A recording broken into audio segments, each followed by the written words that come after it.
Welcome to the Strategy Mob Podcast. Tune in for everything you need to know to stay in the know regarding the automotive industry. Here's your host, Jason Harris. Hey, what's going on, Podcast Nation? It is Jason Harris here, and thank you for joining me on another episode of Strategy Mob. Today I have a very exciting guest, all the way from the other side of our pond. Pond? Yeah, sure, we'll call it a pond. Pond. We can call it pond.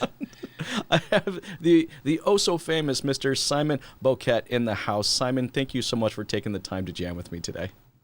No, thank you for the opportunity to come along and jam with you. Looking forward to it. This is going to be a lot of fun. We're going to talk a little bit about the now. We're going to talk a little bit about the future. And we're just going to have a good time. That's really what we're going to do today.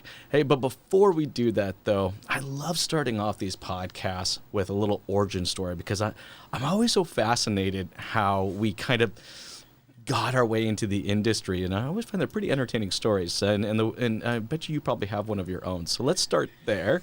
What is the origin story of Simon Bowkett getting into the automotive industry?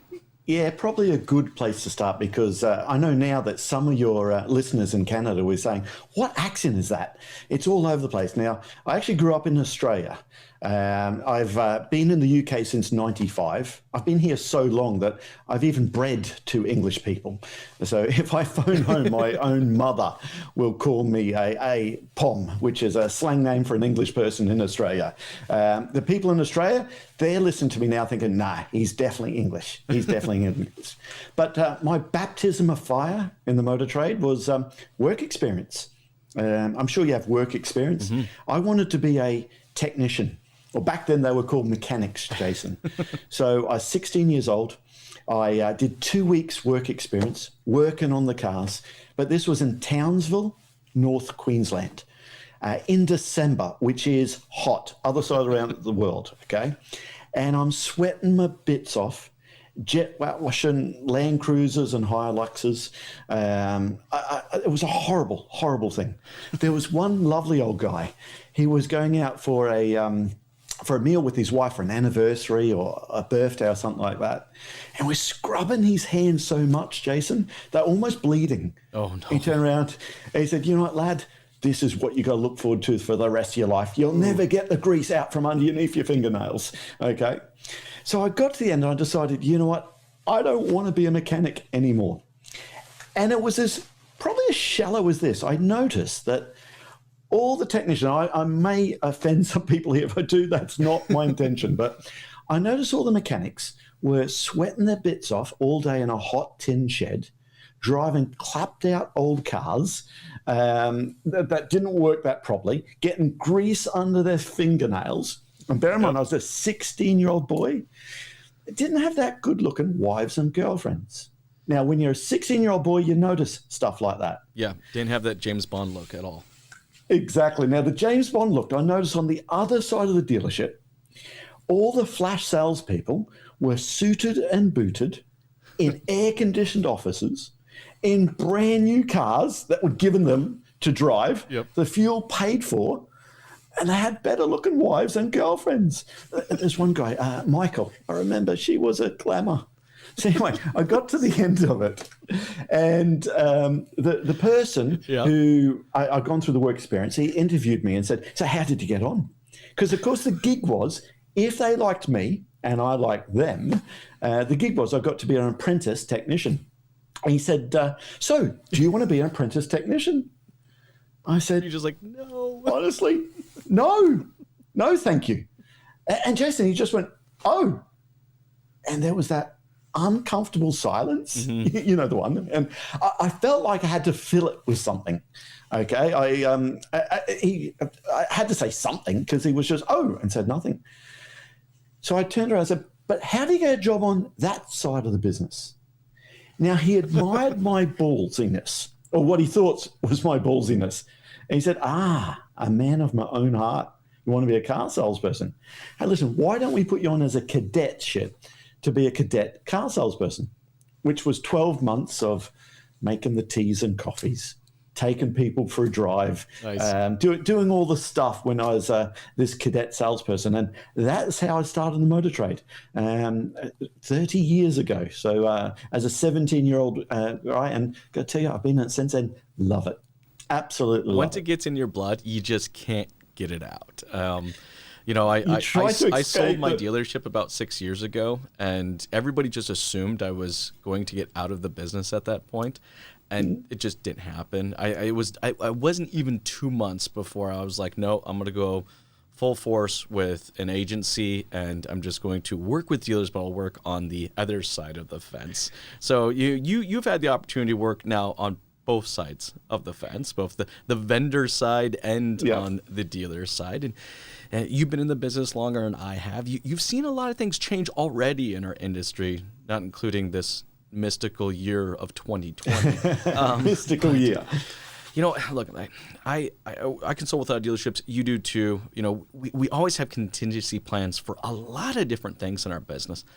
I don't think anybody had a contingency plan for this. I mean, I remember going through the recession in 2008 and, putting out a plan that, would be like, okay, well, what happened if something like this? And, things started to drop off after 6 to 12 months. No one expected 2 weeks. I don't think anybody had a plan for that. So it's changed our industry a lot. Yeah. And I would love to kind of kick off today's, kind of in-depth conversation is from your thoughts, because you've been in the business for so long, you've seen both sides of the fence. How do you see the industry has changed, because of this pandemic? Well, let's have a look at the pandemic and what happened back in February, March time. I can remember as a business, we went to the NADA conference. NADA, for the last 20 years I've gone to, always pick up some good ideas there. The exact same. And wasn't that trippy? Pandemic was around. It was like people were talking about it. Because that was late February. It was like people were talking about it, but then you didn't really hear much about it. It was just like some people were concerned, but nothing was there. I mean, there was 10,000 plus people at that event, and then I flew home, and it was like, yeah. Well, I mean, we just got home at the right time. We had some clients that we're going to meet up from Australia, and they cancelled because of the pandemic, and I can remember thinking, hold on, this is like SARS. We've been through this before. It'll be okay. And at Las Vegas, I seen one person walking through the Bellagio with a mask on. And I can remember naively now thinking, hold on, that's a bit over the top. It's not that bad. But you're right. By the time we got home at the end of that conference, I tell you what, it just hit. And I got to say, in our business, Symco Training, we've been... we're primarily a sales training and sales management training organization based in the UK. So that is our bag. That's what we've been doing for the last 20 years. And Jason, I've always said that our business has been a bit recession-proof. 08, 09, when the world went to shite, it was one of our best years because when the dealers are struggling a bit, that's when they call us in and our team in. Okay. But this was different because definitely in Europe, I know you guys have had lots of this, but we went into a full lockdown. Yep. As in, you can't sell cars, okay? You can't do anything. You have to full lockdown, even servicing of the car. Mm-hmm. If it was someone's working for the National Health Service or something like that, there's a few things that we could do for the National Health Service people, but even that, it was very, very limited. And consequently, the dealers, we just couldn't go in and do stuff. Now, having said that, as a business owner, thankfully, we have a whole lot of digital sales training products, and a lot of our clients use that time to not complain, but to train their salespeople. Mm-hmm. But after that, Jason, something funny happened. When the world opened up again, definitely in the UK, and the dealers were flying. There was definitely this pent-up demand. Yeah, there was kind of this, cars this sense of success, but almost a false sense of success, right? It actually scared me a little bit because I'm with you. I'm like, during the closures, there were still a fair amount of dealerships that were communicating with customers. Yep. And depending on where you were in the world or in the country, all right, you could operate by appointment only. Some were completely closed. So there was a mixed bags of things. But what I saw an industry that doesn't typically change. You've been in the business long enough. You know how this is. Like, we're not known for changing overly quick. Literally within a 4-month period, change and adapt in such a huge monster way. So I have to applaud our industry, because I guess sometimes I get crap because I have a very tough love feel for our industry. Yes. It's like, but I have to applaud it. We actually we changed the way that we communicated, and we were so open to the way that we'd done business in the past. It was like, it's our way. You need to do it our way. You have no other way. Now all of a sudden we have like three different ways to do that. But man, we really got forced to change things incredibly fast. But the things were already there. You've got clients who were great at digital, okay? But the digital department was over in the corner, okay? And the sales manager, that's the digital guys. They just give away Charlies, we would say, the giveaway Charlies. But now the dealership is the digital department, okay? Yeah, the entire dealership. Actually, we need to all embrace this. And going back to the dealers, we're absolutely flying. But you know what? When you sell lots of cars, it hides problems. Oh, 100%. Okay? It was almost like shooting fish in a barrel. The whole sales process, definitely in the UK, after the lockdown opened up. Now, we had a lot longer lockdown, I think, than other places in the world. I speak to my brother and mother. They're in Queensland, Australia, and they've never gone into a lockdown. And when we go through some of the restrictions we've had, they just can't get their head around it. But what happened over here is the whole sales process went into, hey, is that used car available? No, it's sold, sorry. Okay. What about this one? Is that available? No, it's sold. What about this one? No, it's sold. So the customers learned very quickly that I need to get onto the next car and I need to secure that order. So the process went from, instead of saying, does that Q5 have the heated steering wheel? I really wanted that. That 260,000 miles on it, that's far too much to, I'll take it. I'll take it. So consequently, we had lots of salespeople. And by the way, I am a salesperson. Please don't take it the wrong way. But we had lots of salespeople shortcutting the process. We had lots of salespeople, hey, didn't need to go through a process because is it available? I'll take it. Is it available? I'll take it. Yep. And the world was flying. If you look at the results, the big dealer groups have actually posted, I mean, they've had great times. But there's something that I always notice with dealer groups, dealerships, even sales department. When things are going really, really well, we're quick to pat ourselves on the back. Hey, Jason, look how we well do this. I've We done. do this so often. This is sensational. You know what I call it? I call it full belly syndrome. Full belly syndrome. You know what? Like, look, for a lot of our U.S. counterparts right now, today's Thanksgiving for them. So I always kind of think of it. After you're a real big meal, and you're just. And you're going to sit on the couch, you're going to relax, you're going to veg out and watch TV, and it becomes this full belly. Like, I don't need to continue to push, but both of us have had the opportunity to be in some incredibly successful dealerships, and one of the key identifiers of being an incredibly successful dealership is that they never have this full belly syndrome. They're not always talking about what they have done; they always consistently talk about what they could have done. That gap in between. Do you find that to be true as well? Yeah, let's go back slightly for a second, if I may. So we're quick to all pat ourselves on the back when we've done well, okay? But then when things are really bad, we always blame the market. Oh, it's the market's crap. Yes. The market's crap. But Jason, I would argue it can't be both. Okay, it can't be that when things are brilliant, I'm sensational, full belly. When things are crap, it's the market. Actually, it's got to be us. And you talked about the change. The dealers that really have done well now are the ones that embraced digital, were already doing digital, still trained their whole team to turn them into the digital department. And they've actually just ramped up doing what they've always been doing. They're the ones now, when the tap's just starting to get turned off a bit, they're still doing all right. The guys that the process went out the window because they didn't need it, hey, they're the ones that we're starting to get the calls from saying, hey, listen, we're ready for you again. Can you come in and do a VIP weekend? Can you come in? We need prospecting done. Our guys, we need to retain profit. We're giving it all away. It's the basics.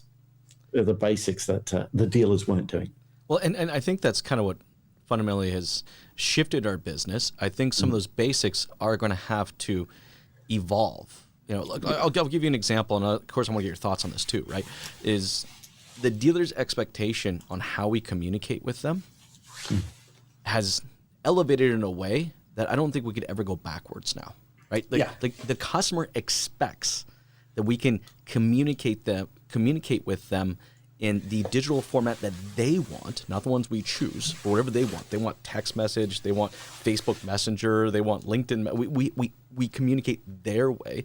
I don't necessarily think that customer expectation is going to change moving forward. I think it's just going to continue to stay that way. What's your thoughts? Yeah, you know what? The technology can change in a heartbeat, but human nature does not.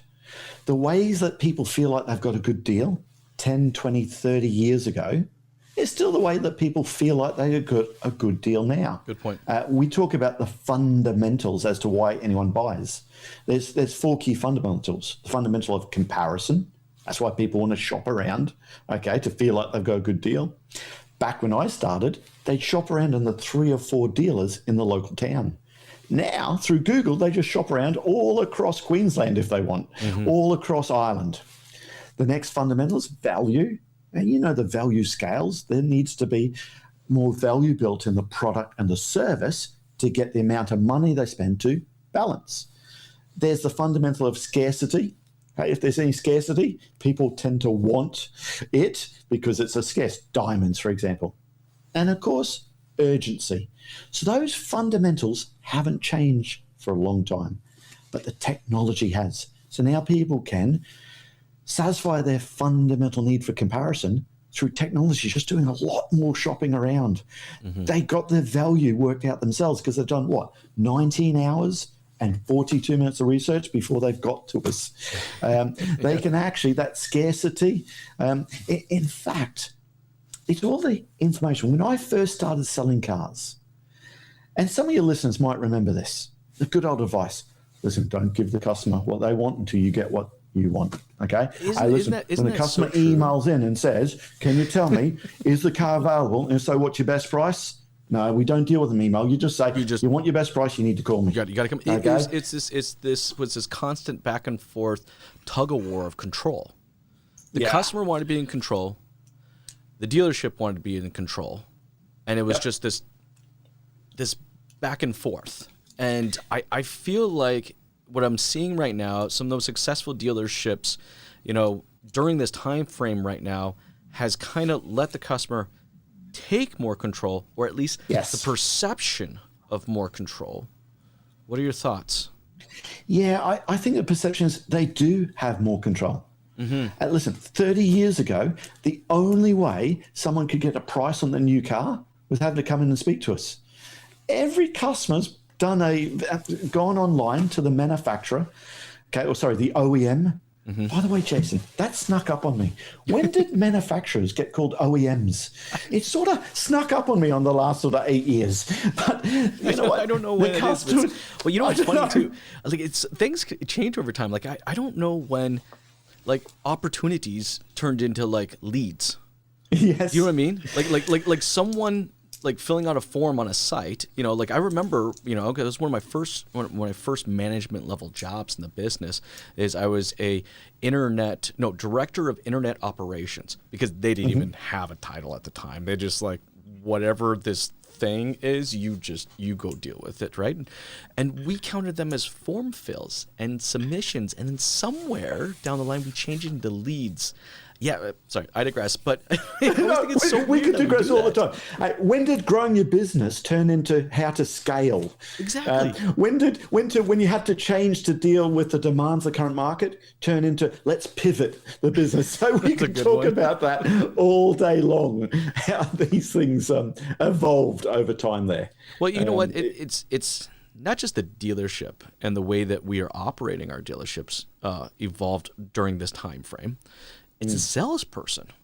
And again, I hate to say it, I'm going to say it more like a 50-50 split of salespeople that have fundamentally changed their approach to, letting the customer be in more control and understand that they actually, to your point, and it is actually kick it back old school and actually create a relationship versus just a transaction. I feel like customers now want to connect before they just dive right into the transaction.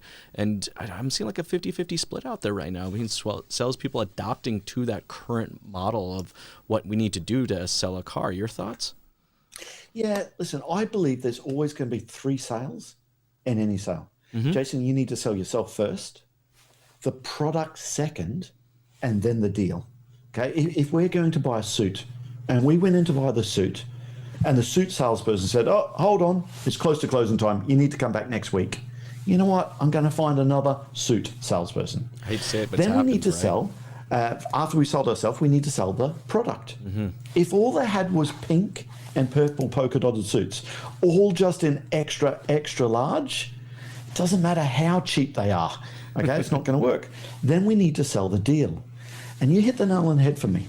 I find that some sales departments are trying to sell the deal first, the deal second, the deal third. Right. We've got customers saying, hey, what's your best deal, best deal, best deal? But we always have. And it goes back into the digital inquiries.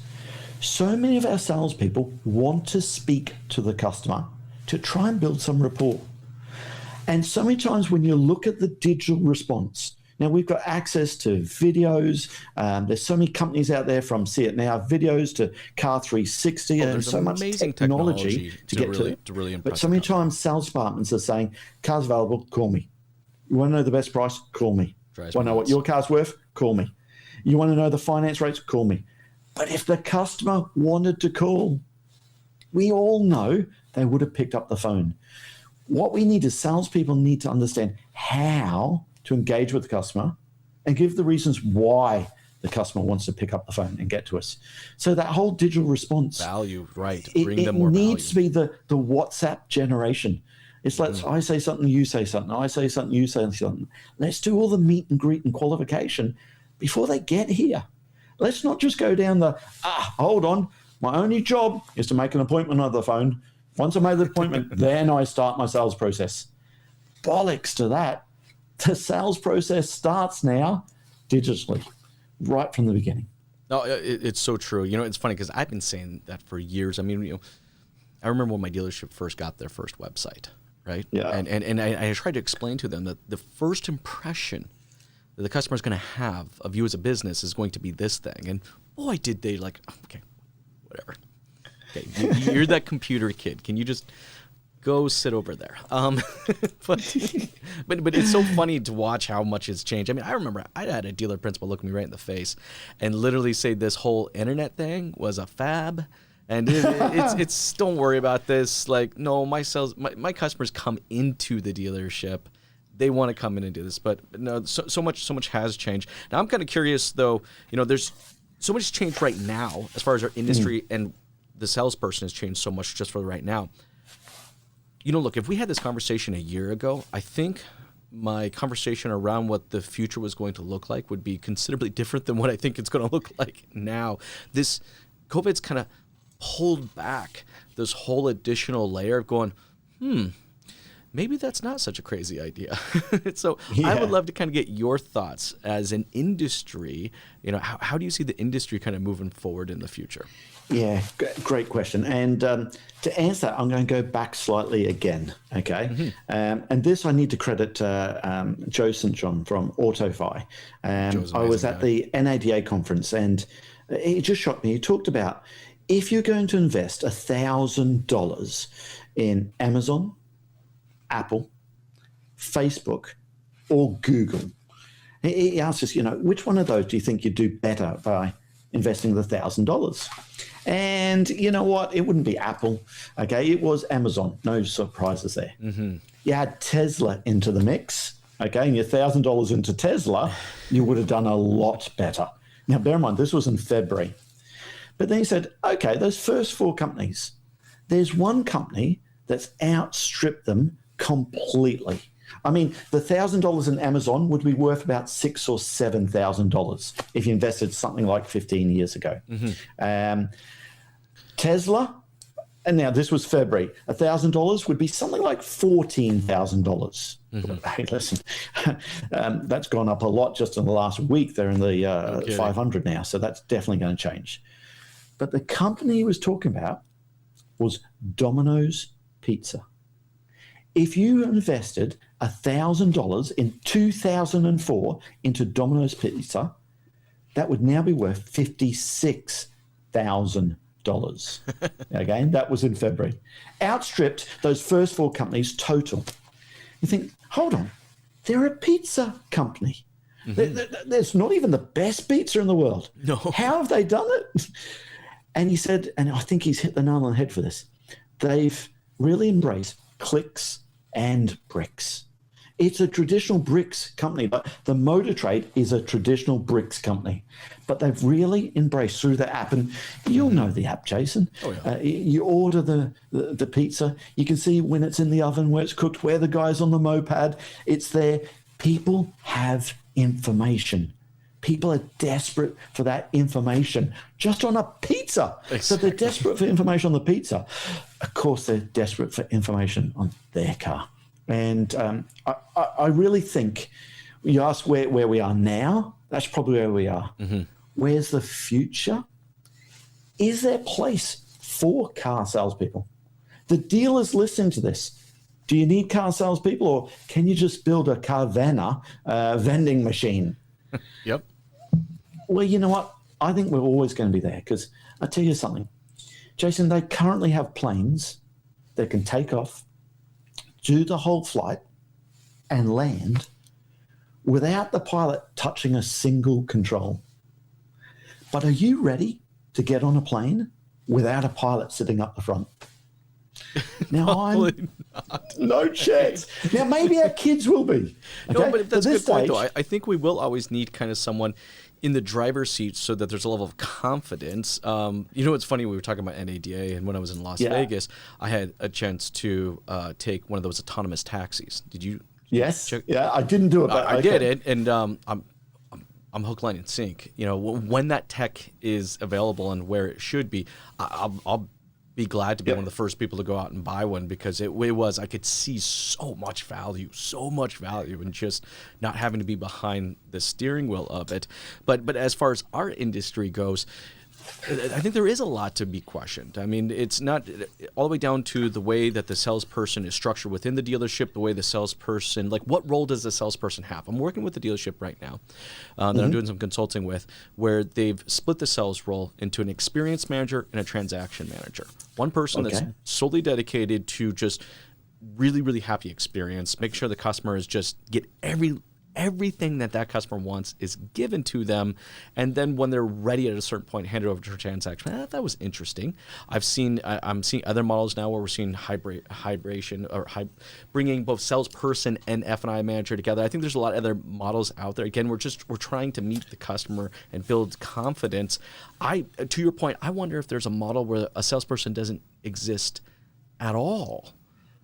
Yeah, I think we're going to exist. I really do think we're going to exist. But I do believe the salesperson doing the back and forth, running to the F&I manager, running to the sales manager, running there. You know what? Those days are done. I really do believe that, call them a transaction manager, a retail manager. There's so many different names there. But we need the people to be able to give the customer how much a month it's going to cost, what I'm getting from my car, have all the details to make the decision quickly. This back and forth. Listen, a lot of your dealers have already realized that before COVID-19 that wasn't the future. Okay, and I'm certain that's definitely already started to happen. I think going forward there, we're always going to be involved, because you know what? People still need people for that trust. When when it hits the fan, when something goes wrong, they're still going to want people there. Call us salespeople. I think a lot of the manufacturers, the OEMs, will probably want to look at an agency model. On your side of the pond, I don't know how that's working. Lots of talk about it over here. I know that New Zealand, Toyota, I believe it is, has already gone down an agency model. And again, with an agency model, hey, listen, that's the price of the car. You get the handling fee to deliver the car. I think with that, a lot of the manufacturers will be going for hey, that's the price of the car. They've got that fixed price approach they want. Be interesting to watch the space, but I can see lots of manufacturers looking at that agency model there. From a dealer's point of view, quite interesting. If I don't, an agency model, if I don't have to have all that stock, expensive stock on my books, it might be quite an interesting approach there. So be interesting to see how that one plays out. Yeah, no, I think they're definitely heading in that direction. In my head, I fight back and forth, right? Because on the agency side of me, I agree with you. I think streamlining the entire process, where it's not far off different than just ordering your pizza through an app, But then the other side of me, because just being in the trenches and selling cars for such a long time, is like, no, I'm like, the best part of selling cars for me was connecting with people and creating those relationships. And I've seen dealerships walk down the path of digital retailing to the point where they they actually can do the entire process completely online. And then one side of me, I'm like, woohoo, that's pretty cool. And then the other side of me, I'm like, well, wait a second. Like, we got to connect, because now we're just kind of we're saying transaction selling is not a great thing for our business as far as retention goes, but then we'll say, well, the tech that's out there is going to lead us to transaction. So I guess my question is what do you think the middle ground is between connecting as a person and using technology? The technology, it does change in a heartbeat there, and people can get all this information, and it's transactional. But I still believe that customers, even though they've got all this information, they want to put the call into just for the confirmation that's right. Let me give you an example, okay? We deal with, in the UK, we've got a dealership, used car operator that's just opened up this year called Carzoo.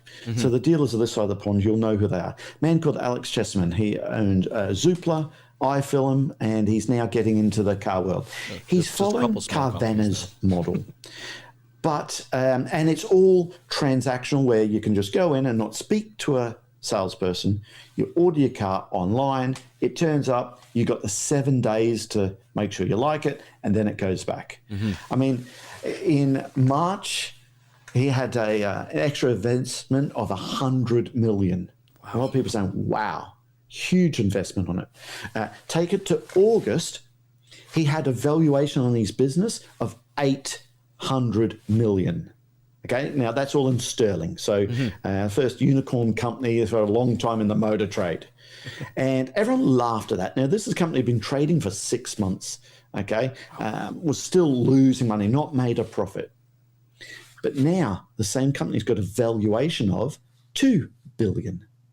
Now, again, that valuation has gone through the roof. This is in 12 months, okay, well, just short of 12 months there. However, here's the interesting thing. Pure clicks and delivery, okay, from mouse to house.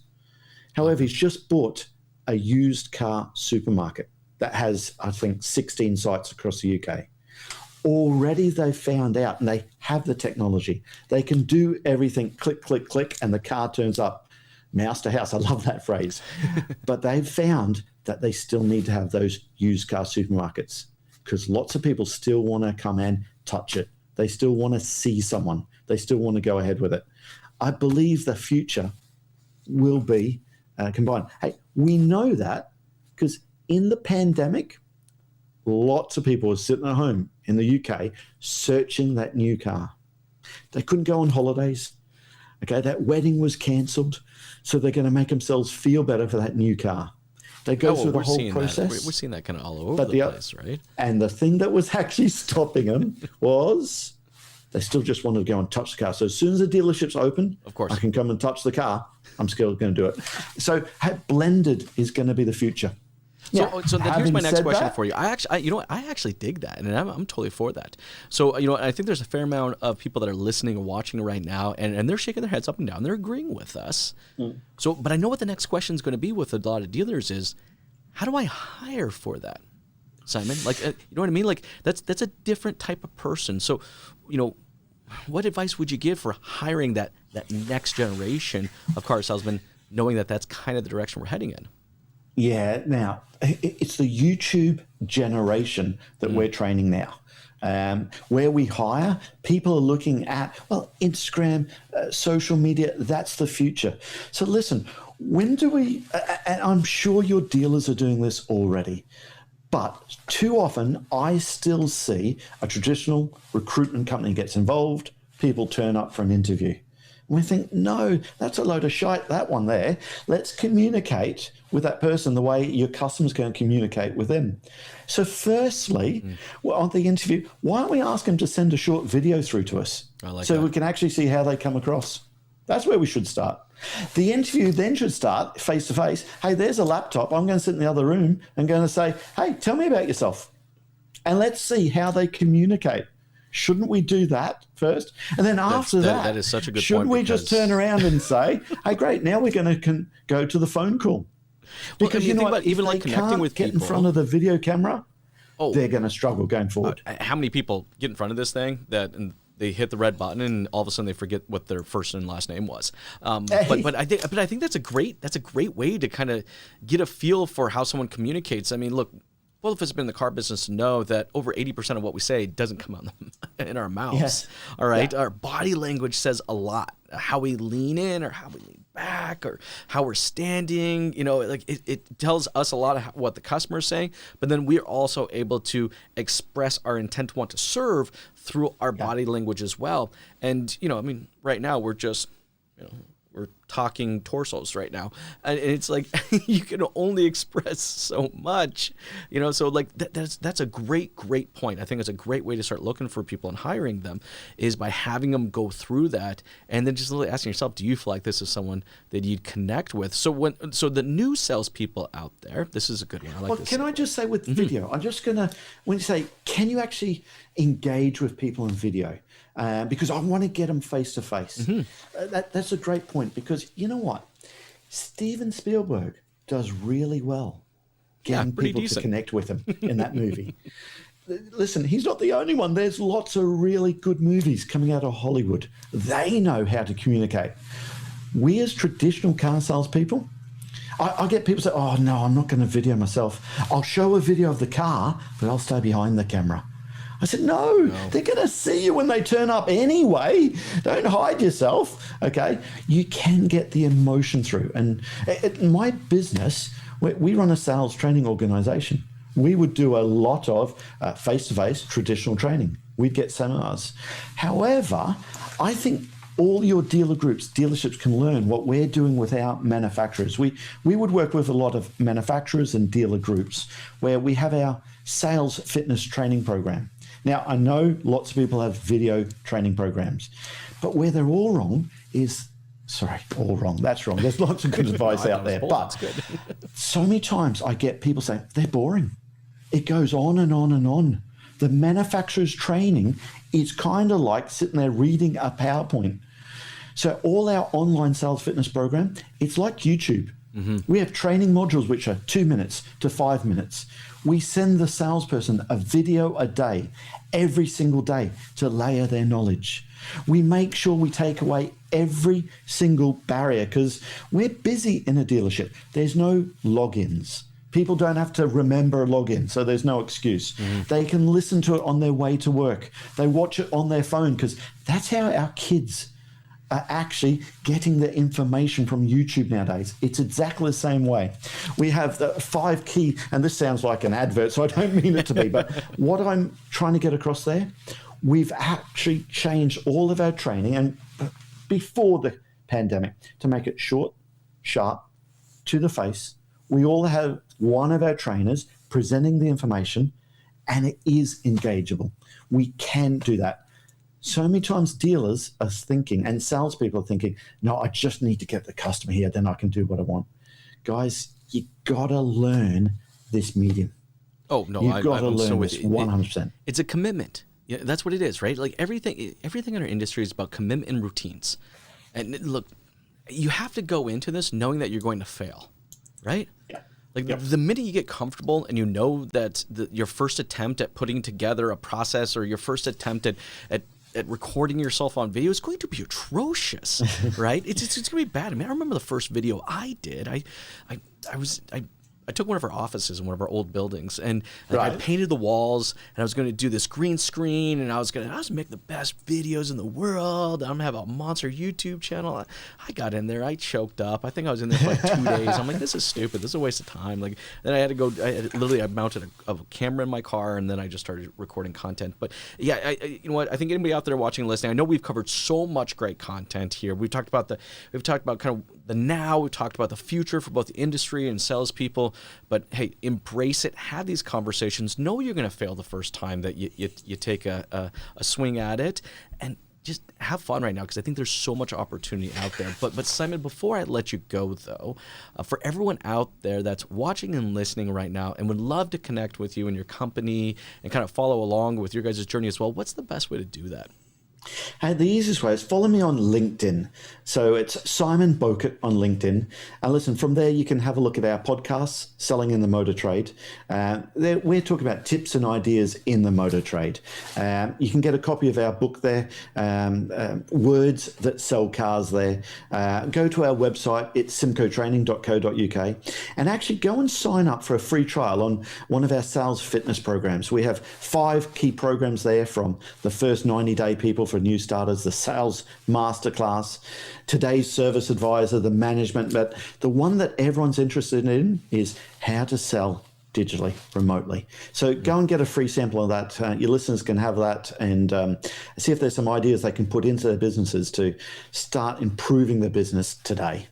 That's awesome. Hey, Simon, thank you so much for taking the time to jam with me today. This has been a blast. You have yourself an amazing day. Thank you very much. I really appreciate your time. Thanks. Thanks for tuning in to the Strategy Mob podcast with your host, Jason Harris.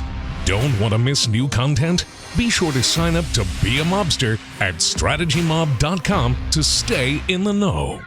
Remember to like, comment, and subscribe.